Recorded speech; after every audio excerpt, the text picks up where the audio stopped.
स्वागत है आप सभी का इंदौर फर्स्ट न्यूज में। मैं हूं आपके साथ आकांक्षा अग्रवाल। आइए देखते हैं अब तक की कुछ प्रमुख खबरें।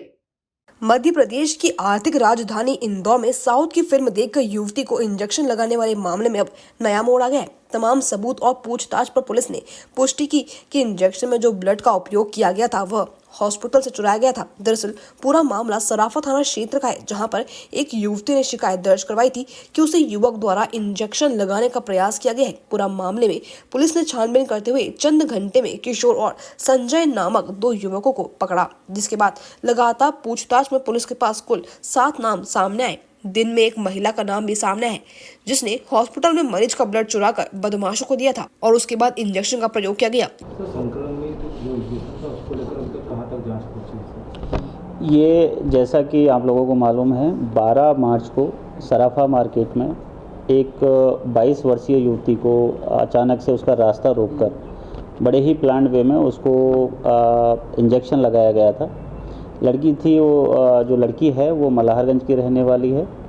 इसी प्रकरण में बड़ी इन्वेस्टिगेशन, अच्छी इन्वेस्टिगेशन करते हुए हमारे एसीपी जो सराफा हैं हेमंत और हमारे टीआई साहब दीपक यादव, बहुत ही मेटिकुलस और बहुत ही डीप इन्वेस्टिगेशन इन लोगों ने की है। जब उस पूरे प्रकरण में हमारी जो पुलिस की इन्वेस्टिगेशन गई है तो उसमें ये निकल के आया था कि इस महिला का किसी एक व्यक्ति के साथ कुछ बोलचाल था और वो उस बोलचाल का गलत मतलब निकाल चुका था और एक तरफा कहीं एक प्रेम प्रसंग इसमें बात निकल के आई है।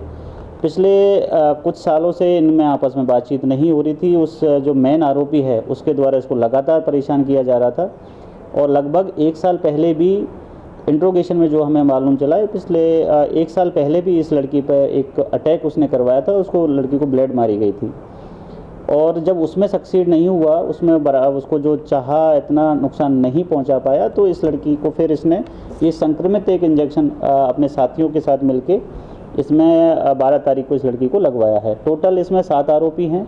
7 में से हमने इसमें 5 लोगों को अभी गिरफ्तार कर लिया है। उनमें से 2 जेआर में हैं, जुडिशियल कस्टडी में हैं, और 2 हमने अभी पुलिस रिमांड में इंट्रोगेशन हेतु लिए गए हैं।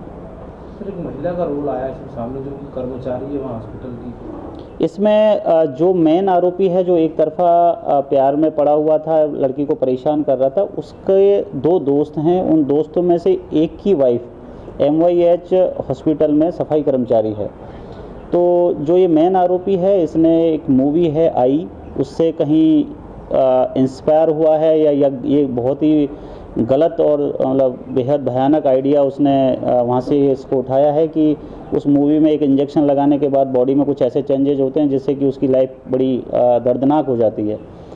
तो उस जो महिला जो हॉस्पिटल में काम करती है, उसने टीबी वार्ड से किसी एक पेशेंट का जो ब्लड का सैंपल है वो लगभग 5-6 महीने पहले निकाला है और उस ब्लड के सैंपल को जो EDTA होता है, जो अपना एक सॉल्ट होता है, उसमें प्रिजर्व किया है।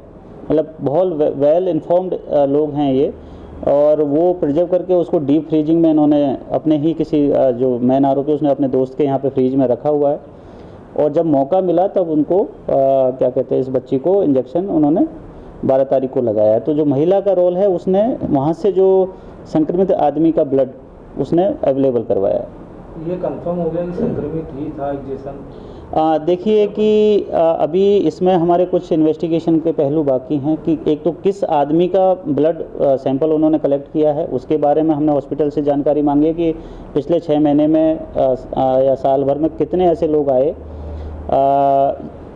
जो हमारी इन्वेस्टिगेशन के हिसाब से एक्सपायर हो गए या फिर जिनका लिया जा सकता है।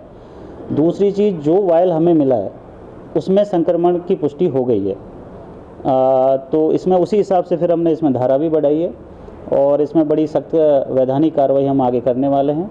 बच्ची की स्वास्थ्य, बच्ची का स्वास्थ्य बिल्कुल ठीक है। उसको जो ट्रीटमेंट वाला पार्ट में, उसमें हमने प्रिकॉशनरी जो मेजर्स लेने थे, डॉक्टर से सलाह करके उनकी काउंसलिंग भी चल रही है और उनको जो एंटीडोट है वो भी लग गया है। अभी बिल्कुल स्वस्थ है, किसी भी तरीके के साइन और सिम्टम उसमें नहीं है, बल्कि बिल्कुल स्वस्थ है। और कामना करते हैं कि आने वाले टाइम में भी इंदौर पुलिस हम कामना करते हैं कि वो बिल्कुल स्वस्थ बनी रहे। महिला को गिरफ्तार कर लिया?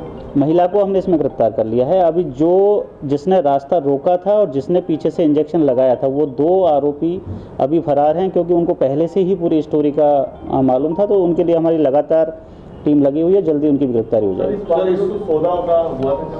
ये बिल्कुल जो इसमें ब्लड का सैंपल ला के देना था, उसके लिए 15,000 रुपये का पैसे का लेन देन की इसमें अभी तक बात सामने आई है।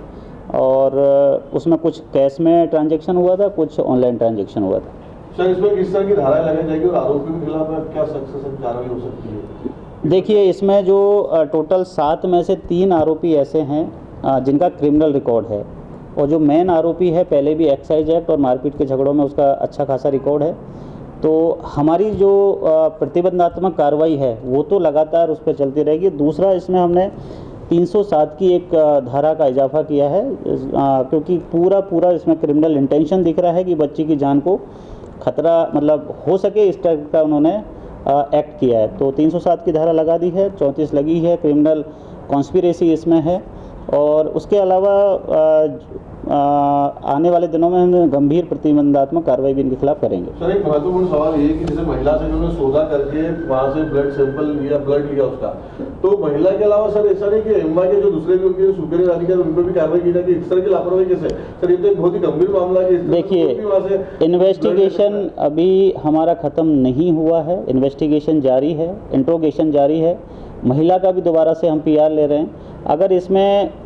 अगर और आरोपी अगर इसमें बढ़ने हुए तो वो भी बढ़ाए जाएंगे। जिसका भी इन्वॉल्वमेंट होगा उसको बिल्कुल भी उसमें बख्शा नहीं जाएगा, क्योंकि इस तरह की घटना ना केवल मतलब गंभीर तो है ही, लेकिन बहुत ही ज़्यादा चिंताजनक है कि इस तरीके से हॉस्पिटल से एक वायल का सैंपल का निकालना, वायल को फ्रीज करना और मतलब इस तरीके से पूरी बच्ची को डैमेज करने की कोशिश करना।